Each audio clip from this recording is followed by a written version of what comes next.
Hi, I'm Kenny Colbert at the Employers Association. Thanks for joining me for coffee today. One of the most popular topics on our advice line concerns the legality of offering breaks in meal periods to an employee.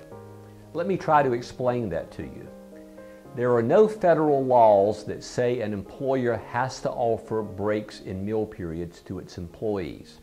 However, a number of states do have laws concerning that topic. North Carolina does not have a law about breaks in meal periods. South Carolina does not either. So that means in both of those states, the employer can handle the situation any way that they see fit.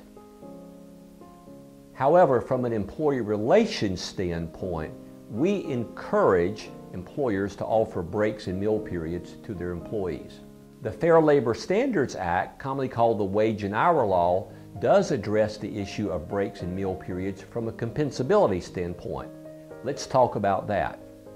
The law says in so many words, if a company is nice enough to offer a break to its employees, and that break is 20 minutes or less, then the break has to be paid. Now for meal periods, it's a two-part scenario.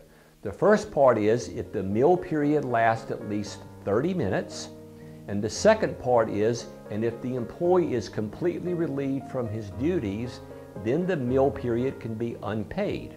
So 30 minutes, not working, unpaid. But let me give you a scenario where employers often run afoul of the law.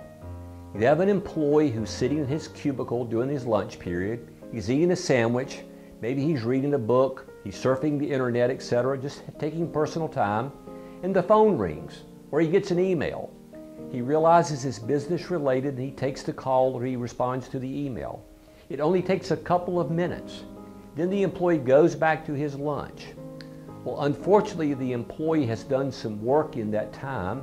He probably didn't have 30 minutes of uninterrupted time. Therefore, the meal period needs to be compensable. So the smart thing to do is probably get an employee away from his work area during his meal period so he is not tempted to do any work during that time. So again, in North and South Carolina, you are not required to give a break or a meal period to your employees. But please keep the employee relations aspect in mind and do the right thing. If you have any questions, give us a call. Thanks.